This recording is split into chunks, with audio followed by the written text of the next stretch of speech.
Halo, Assalamualaikum warahmatullahi wabarakatuh. Saya Ayu Diawati dengan NIM 207190007. Baik, untuk memenuhi tugas pada mata kuliah Biologi Konservasi dengan dosen pengampu Pak Nanang Novriadi MPD, di sini saya akan menjelaskan mengenai kelompok masyarakat dengan kearifan lokal dan implikasinya pada konservasi. Baik, sebelum kita masuk ke materi, kelompok masyarakat kearifan lokal dan implikasinya pada konservasi, kita harus tahu dulu apa itu kearifan lokal.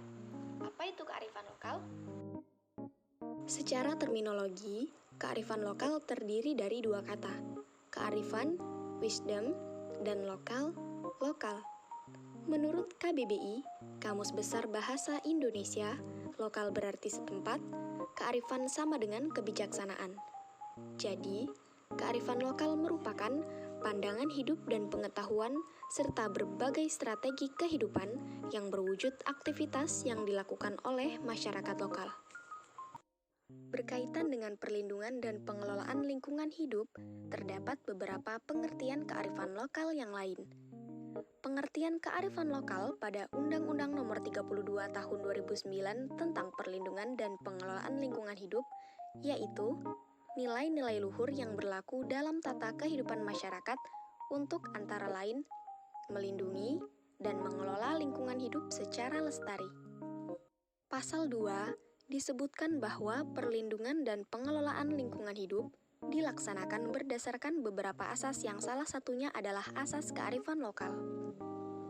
Dan pada penjelasan Pasal 2 huruf 1 disebutkan yang dimaksud dengan asas kearifan lokal adalah bahwa dalam perlindungan dan pengelolaan lingkungan hidup harus memperhatikan nilai-nilai luhur yang berlaku dalam tata kehidupan masyarakat.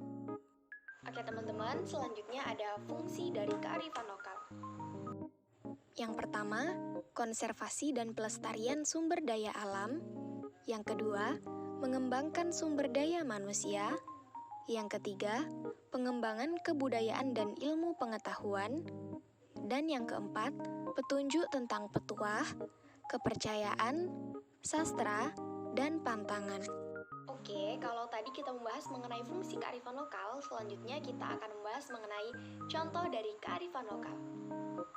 Oke teman-teman, yang pertama ada awik-awik dari Lombok Barat dan Bali. Jadi, awik-awik adalah norma hukum adat di Bali dan Lombok yang mengikat bagi seluruh warga adat. Di Teluk Sunut Lombok, masyarakat membentuk awik-awik untuk pengelolaan teripang, seperti pola bagi hasil, serta zonasi penangkapan dan budidaya. Dengan batas administratif, desa-desa tersebut dijadikan batas sosial untuk mengelola kawasan dengan aturan awik-awik ini. Nah, untuk implikasi dari kearifan lokal terhadap konservasi yaitu, pada awik-awik ini, pengelolaan teripang menetapkan zona inti, di mana area zona inti akan ditentukan batas-batasnya dengan tanda tertentu. Nah, di wilayah zona inti ini, terdapat perairan yang menjadi kawasan restocking teripang dan merupakan wilayah eksklusif, karena pengambilan teripang diatur secara khusus agar pertumbuhan dan perkembangan teripang dapat berjalan dengan baik. Jadi, di sini pemerintah dan masyarakat berupaya dalam pengelolaan dan pemanfaatan serta perlindungan daripada biota laut. Oke, selanjutnya ada Pranoto Mongso yang merupakan kearifan lokal yang ada di Jawa, yaitu aturan musim yang digunakan oleh para petani pedesaan yang didasarkan pada naluri dari leluhur dan digunakan sebagai patokan untuk mengolah pertanian. Jadi, untuk implikasi daripada Pranoto Mongso ini terhadap konservasi yaitu, Pranoto Mongso ini menjadikan petani tidak mengolah tanah pertanian secara sembarangan, tapi berdasarkan perhitungan. Dan dengan adanya Pranoto Mongso ini, konservasi tanah dan air diharapkan dapat terjaga dengan baik. Oke, selanjutnya ada Sasi dari Maluku yang merupakan aturan adat yang menjadi pedoman dalam mengelola lingkungan dan memanfaatkan sumber daya alam. Adapun Sasi ini, yaitu ritual yang dibuat untuk mengatur pemanfaatan sumber daya alam agar dalam pemanfaatannya dilakukan secara bijak. Dan Sasi ini adalah peraturan adat di mana masyarakat dilarang mengambil hasil laut yang ditentukan di suatu wilayah adat. Jadi, pada kearifan lokal Sasi ini terdapat 3 hal penting, yaitu 1. Terdapat larangan memanfaatkan sumber daya alam dalam jangka waktu tertentu untuk memberikan kesempatan kepada flora dan fauna untuk memperbaharui dirinya memelihara kualitas dan memperbanyak populasi sumber daya alam tersebut. Yang kedua, ketentuan Sasi tidak saja mencakup lingkungan alam, tetapi juga lingkungan sosial dan lingkungan buatan manusia.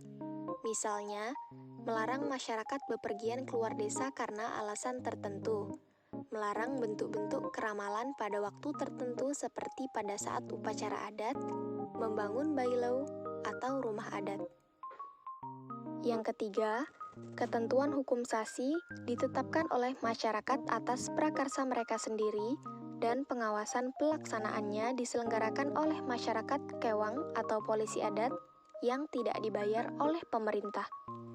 Oke teman-teman, sekian video mengenai kearifan lokal dan implikasinya pada konservasi. Saya Ayu Widiawati undur diri. Mohon maaf atas segala kekurangan dan kehilafan. Semoga bermanfaat untuk kita semua. Wassalamualaikum warahmatullahi wabarakatuh.